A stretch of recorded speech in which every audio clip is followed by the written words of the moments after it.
Now pay attention, 007. I've always tried to teach you two things. First, never let them see you bleeding. And the second? Always have an escape plan.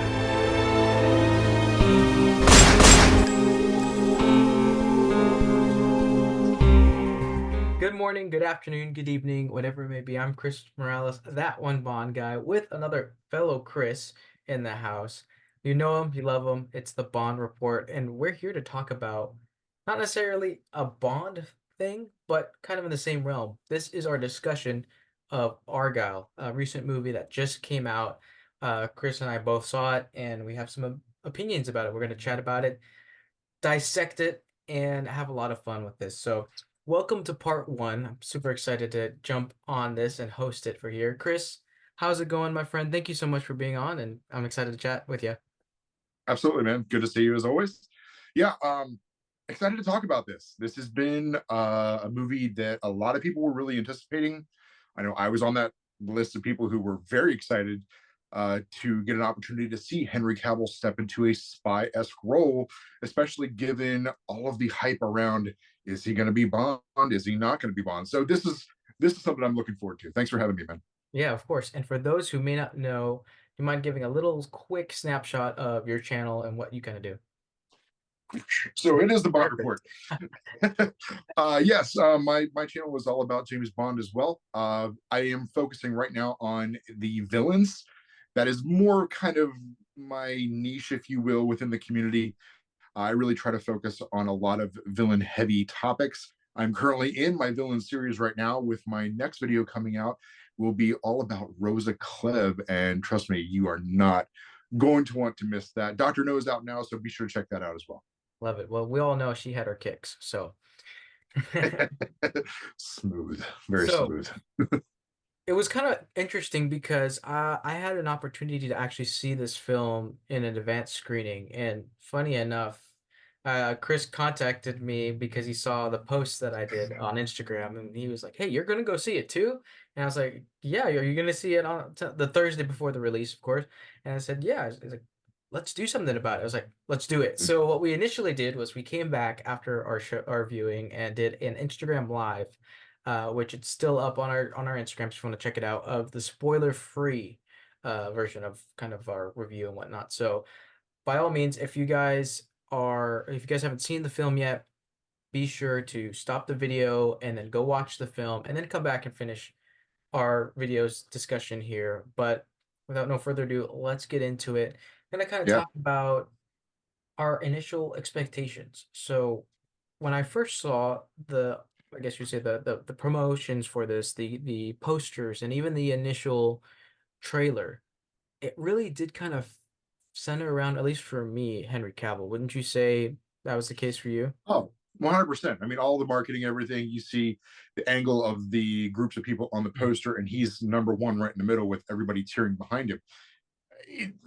This movie, without giving too much away up front, this movie is all about misdirection, and the poster is a main element of that. Yeah. So yeah, I was right there with you. I was excited for this to be the Henry Cavill spy movie. So I think going in, I did have that expectation. We're seeing Dua Lipa, one of the most popular musical artists in the world right now. She's on top as one of the pop princesses, if you will, and she's playing a Bond-looking girl. Like, okay, sign me up. Right. So there was a lot of cool things that they lined up for this, and then we got Bryce Dallas Howard coming in, and she's fresh off of Jurassic World, and that trilogy. So there were some heavy hitters coming into this, and I was very excited. Yeah, and that's kind of what is a trademark of Matthew Vaughn, who of course was the director of this film. We know him from films like Kick-Ass, obviously Kingsman, and that franchise. Love Kick-Ass. He is kind of in his element here because it's another spy-esque movie. And so I went into it thinking, okay, it's going to be Agent Argyle kind of being that Bond character. Maybe we get to go kind of like Bond and go around the world and follow along his adventure, and it'll be a fun time. And then I saw the trailer, and it was all about this cat.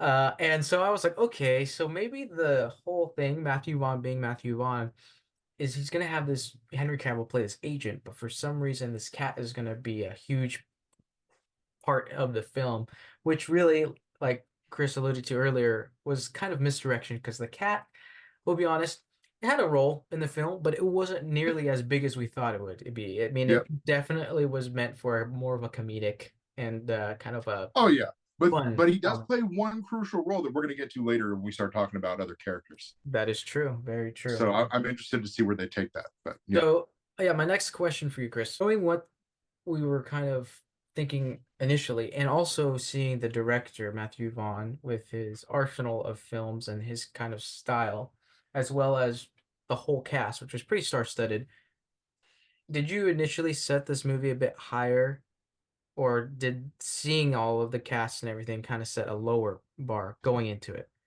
oh no, I mean I think you would be 100% just to set this movie with high expectations, Mm-hmm. especially if you're just basing it off the cast and the director.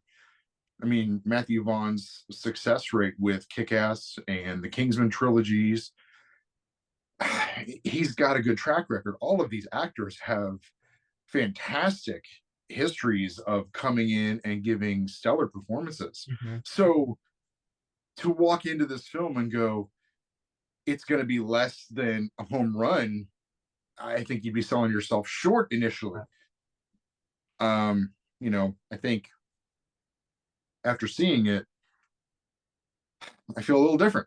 Yeah, definitely. So I know too. Also, for people who I had, because I went and thought about this. I was like, for people who aren't really familiar with Matthew Vaughn's style or, kind of what he does, you would look at the cast and be like, is this going to be kind of like almost like an Austin Powers type of thing? Is it going to be just like a silly, fun spoof? right. And so I could kind of see how people were going to go in with a little bit lower expectations. But for those who are familiar with Matthew Vaughn's work, like I'm right with you. I was more excited going into this film than I have been in a while when they coming out with different films. And the funny thing was, Me too. when I went to go see Oppenheimer in theaters, they had a standee of, I don't know if you saw it, but it was like the cat bag standee Yeah. where you could stand in Yeah. it and take pictures. Well, Yeah. I was like, wait a second. If you look on the bottom of that, if anybody's seen it, I'm sure there's pictures on the internet. There's like a pen, like one of those fancy the feather pens or whatnot. And on the Mm-hmm. at the gold tip, there was a faint logo that looked very familiar. It was the Kingsman logo. And I have a Mm-hmm. picture to prove it because I took a picture of it. I was like, hold on a second. So here I was thinking, it's like, okay, obviously Matthew Vaughn, Kingsman guy, loves the Kingsman. That's his baby. Are we gonna see a little bit of that in there? And that got me super excited. So that was a little, sidetrack, but I was genuinely excited to go and see this in theaters. Um, Now, after seeing this in theaters, let's talk about kind of what Argyle is and what Argyle is not. Um, it's not necessarily a spy film. Well, let's back up for just a second because there's something I want to talk about that a lot of Yeah. people don't know about this film, and that is Mhm. this is one of Apple's first films in the cinema. They've had a couple, but that is the production studio behind this. So they have the money, and I think that is where the driving cast came from. That's where the A-list cast was able to be assembled for this, obviously with Matthew Vaughn at the helm as well. So you've got a film with all of these people. It's got the financial backing of Apple, which they're not running out of money anytime soon. Right. So this should be a home run. So, to kind of, I just wanted to precursor that a little bit before we get into the what it is and what it isn't, because what it is something that should be a home run, and what it isn't is a home run. Great point. It's Yeah. just not. No. And we didn't realize that it was an Apple film until we were actually there watching for the first time. So Right. that was like a kind of a big surprise to us. There's, wait, whoa, this is an Apple production. Interesting. So Mhm. that really did change the initial, at least for the very first few minutes, initially, that initial thought process of what it was going to be like. But anyways, Yeah. going back to that, you wouldn't really classify Argyle as a traditional spy film, right? And you wouldn't really classify it as like a Austin Powers spy spoof, what would you consider it to be? That's a great question, because it borders on the line of both. Mm-hmm. It pokes fun at itself and the genre at times Mm-hmm. that are completely appropriate, and there are some laughs to be had in this movie. Yeah. But it is not a traditional spy film by any stretch of the imagination. Um, it's very lighthearted in the sense of, same with Austin Powers, where it's lighthearted, it's fun, it's upbeat. It doesn't take itself serious like Mission Impossible or Bond does. But it really is its own kind of thing. It's kind of hard because it's not really like a rom-com. It's not a full-blown adventure movie. It's not a full-blown action movie, but there's elements of all of those genres in this film. So for that, I love it because it's ambitious. And I was gonna piggyback off of that and say, it has a really bits and pieces of something for everybody. For the Bond fans, we notice the small little tidbits that Henry Cavill does play that we could totally be like, okay. Like for me, I will just say this. I had opinions about Henry Cavill being Bond after this film. They may have changed. That's all I'm gonna say.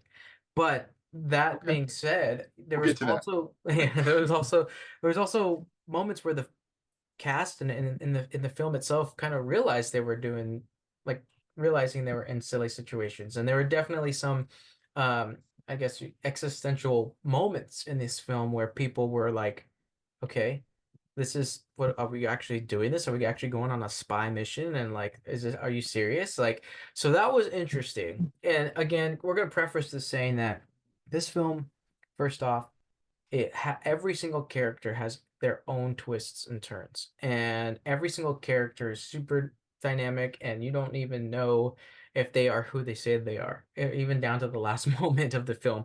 So Yeah. Ellie Conway, we know her as the writer of the Argyle series, and that's essentially what the film is kind of moving at the very beginning. And she is getting so close to some of the plots that are within her novels that an actual real life um, terrorist organization, is trying to stop her before she actually finishes the last book. So they go Yep. in, and that's where Sam Rockwell comes and kind of saves her and be like, hey, look, this is what's happening. We need to figure out who is this last crucial piece to the overall story so we can save the day and all that kind of stuff. Yeah. And that's what it was. So Argyle really was kind of like her own character, Ellie Conway's character, which is played by Bryce Dallas Howard, who I think did a great job in that kind of role of playing that author and kind of that innocent character at first, when it came to being immersed in this espionage type world.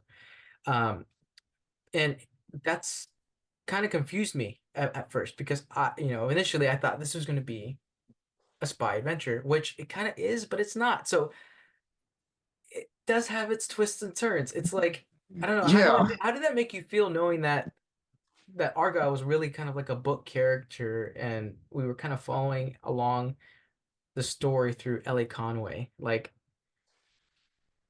Honestly, I enjoyed that element because I thought, okay, this is a fun twist where they're bridging fantasy and reality. right. Because and that also, for everyone watching this, that explains uh, Henry Cavill's ridiculous haircut. It's a fantasy world that Yeah. has been developed by this author, and she wanted to have that silhouette of who Argyle was, and having that flat top is part of his silhouette. Mhm. So I enjoyed that. They tie these elements together very well, and you are constantly kind of going back and forth. And are you okay if I tell them why at this point? Why the back and forth? Of course, we're gonna go right So into yeah, what we enjoyed soon. So so yeah. spoilers here. So I mean, this is something I really enjoyed, is the fact that you are seeing Ellie Conway shift between that reality and that fantasy in her head. So she is actually seeing these things unfold, and it switches between Sam Rockwell and Henry Cavill. Hmm. It's Argyle, it's Sam Rockwell. His character's name is Aiden. And so I love that shift. And so there's certain times where she's struggling with what is reality herself. And we come to find out that she is the one who is actually writing all of these stories, and they're her own memories, Right. because she is Agent R. Kyle. Yes. Rachel Kyle is her real agent name. So she is Argyle. Mm-hmm. And I love that twist. I thought that was a very well done twist, because we're all leaning towards, oh my God, Henry Cavill's going to be, he's Right. going to be this real world character. We're going to meet him. It's going to be fun, or it's going to be the cat, and somehow the cat is like a robot or something. Who knows? Right. Like, but so that shift constantly happening throughout the film, you're wondering who you're dealing with. Is it Ellie Conway, or is it Rachel Kyle? Right. And I really love that element of the film. And I will say, kind of backtracking a bit, the reason why she kind of discovered that she was Rachel R. Kyle was because she actually was taken in through I guess, Bryan Cranston. He is the Blofeld, if you will, behind the whole organization, which is really trying to get that The final director. the directorate, yeah, with Catherine O'Hara, who, shout outs to her and Bryan Cranston, I think were an amazing baddie couple. Fantastic. Fantastic. Mhm. That really, they were the reason why that Ellie Conway, or Rachel, she was initially brainwashed to become Ellie Conway, Yeah. and through her novelizations, her memories were really being played out. You can kind of see that this is very a twist and turn type of film, so you got to really like pay attention and see, because everything unfolds, and it's not very linear. It's No. everything unfolds towards the end, even up to the point where we get to see Samuel Jackson as uh, the real life Archie Solomon, former CIA director or chief of staff, something, right? And that Yeah, was yeah. what the cat's name was Archie, or Alfie. Alfie, excuse me, Alfie. Alfie. So it all came together at the end, and it was just like, whoa, like the scene, and we can say spoilers, but the scene where she first discovered that she was Rachel R. Kyle, that was where everything was like, whoa, like when they were in the Yeah. vineyard, and it was it was a really cool scene. I thought it was an interesting scene. It was pretty cool to see her come out, like break out of that when she kind of had that little, not really play fight, but like her instincts kicked back in when with Aiden. And we kind of really saw, okay, so she really was a former CIA, and everything again started coming out into fruition. But that being said, that's when a lot of things started happening, and and towards the end of the film, we kind of got this whole idea that we were following along Ellie Conway's journey into Yeah. discovering who she really was. So that being said, coming to kind of like our final talking point of part one, what we loved and enjoyed about the film. I will start off by saying that the action scenes, for the most part, were totally, totally Matthew Vaughn. The way they were all choreographed were classic Matthew Mhm. Vaughn. I will say there was a lot less gore than like the Kingsman films. I will say it was a little toned down a True. bit. However, I think it fit better in the context of the characters in the film. I think it Mm. worked just fine there. Um, Also another thing, I know Chris and I kind of were a little bit not on the same page on this, but I really enjoyed the score. I thought Lauren Balfe did an amazing job. I mean, we know him from Maverick and we know him from Mission Impossible series. I thought he did a really great job creating that espionage sound, especially with the Argyle theme. And then when it comes to the music, what Matthew Vaughn does really well is bring in a lot of iconic sound, a lot iconic artists. So, I mean, you had Barry White at the beginning, which was an Yeah. interesting introduction, which I thought that was kind of fun. That was kind of throughout the film. And then Ellie Conway's and Sam Rockwell's theme, or their song, because spoiler, obviously, they were in a romantic relationship prior to Yes. when um, Rachel got brainwashed and she had her accident and became Ellie Conway. Her and Right. Eden were involved.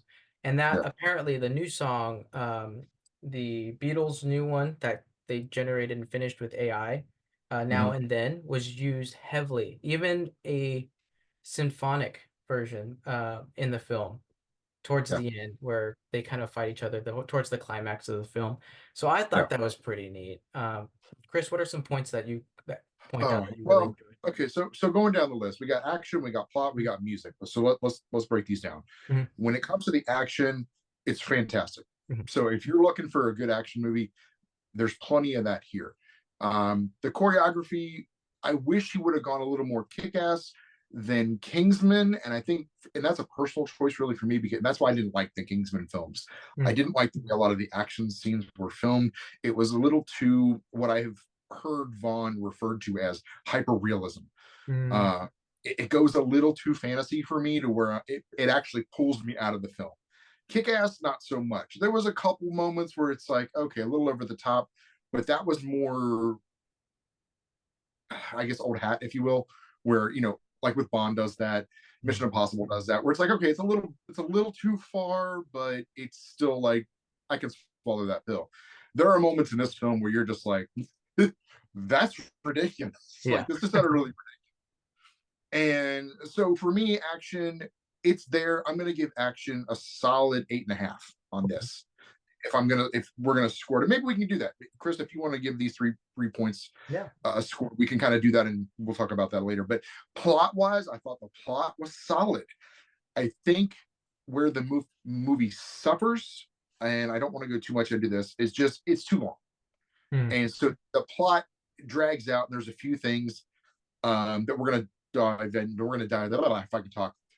There's a few things we're going to dive into in the next video, where we're going to talk about why I feel like the plot suffered from some of the choices they made. Overall, though, plot, I'm going to give that a 7. Mhm. When it came to music, we do disagree on this. I listened to the score the entire weekend of the release of the film. When I watched it the first night, we saw it on the pre-screening. The one thing that did not stand out was the score. And for a lot of films like No Time to Die, Dial of Destiny, Mhm. there are several films in recent that I've gone to see in the theater, and their scores jump out at me immediately. And I'm like, ooh, I can't wait to get home and check the score out. Mhm. For me, it was the last thing on my mind. And so it kind of fell by the wayside, I felt like. But, listening to it in its own context, there is a theme to it. Mhm. He does give an identity to certain characters, and it is recurring. It's a very long score, but to me, it was just very kind of vanilla. Mhm. I just felt like it could have had more punch. It could have been a little Right. more Mhm. bold. And maybe I'm just spoiled on, some of the big names over the years. But yeah, hopefully that changes. I'm not saying that they shouldn't give him another chance to come back for the second film, because we all know there's going to be a second film. Like, this is shooting for, at least, if I had to take a guess, at least a trilogy, if not more. Look at that. So, but yeah, that's kind of my thoughts on that. Music, I'm going to give music a 5. Okay. It's funny, going back to that, I'm right with you at action. I'm right with your plot. I will give the music probably a solid 7, just because the way that I get it's it. constructed, and the sound, and the fact that he was able to tie in the new Beatles song. Maybe it's me, but I loved it. Yeah. But Well, and hold on. Now if we're talking songs, now oh, songs are not on the score. Now, those are two different things, because and I will say that really disappointed me even more, the fact that they put like Bowie that songs and is Elvis true. I remember songs in the talking about that. trailers, and then they don't That is have true. any of that in the film. So that's a huge disappointment. But Right. that's not for this video. We'll get back to Right. that. Still mad we didn't get that new version of Suspicious Minds from Elvis. I know. I Yeah. know. But okay, final Yeah. points before we close this one out. Yeah. Characters that stood out to you. Do you have some that Oh. were underdogs, some that you thought? Well, I'm curious to hear your thoughts. Oh yeah. So I'm going to do a sandwich here. So boy, girl, boy. Bryan Cranston. Mm-hmm. Absolutely love Bryan Cranston's performance in this. I think he knocked it out of the park.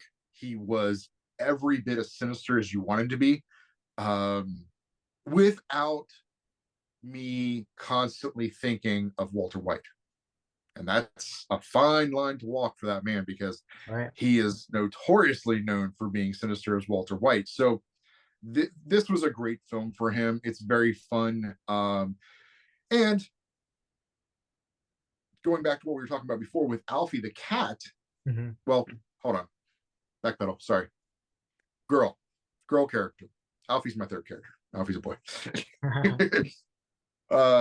Female, I gotta give it up to Dua Lipa, honestly. She Bryce Dallas Howard, I expected. Catherine O'Hara, I expected. All of the other the females in this film that were cast because they know what they're doing when it comes to acting. Dua Lipa shocked me. Yeah. She didn't have a ton of lines, but when she did, she sold them. And it was 100% believable that she could continue on with an acting career. We have seen actresses in the past, Denise Richards, that have struggled. Sorry. Making a Christmas joke. What? It's Valentine's Day. No, but we've seen actresses in the past come through and they are just arm candy or eye candy or dressing for the set. And I could see how some would think that about her. But when she had some lines in this film, her body mechanics, her tone, everything was very natural. So very pleased to see that she's stepping into this. Fourier could easily see her as a Bond girl moving forward as well. And then my third actor is Alfie the cat. He's actually Chip is his real name in real life. And the funny thing, he is Matthew Vaughn's real cat in real life. It's his daughter's cat that he just scooped up. I did not know that. Are you serious? Yeah, Matthew. Oh, wow.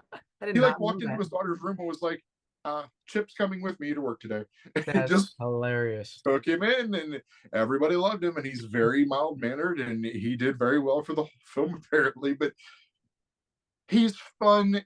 He's one of those like scene stealers in a lot of situations where you see him, and at the end he actually attacks Bryan Cranston and kind of saves the day, if you will.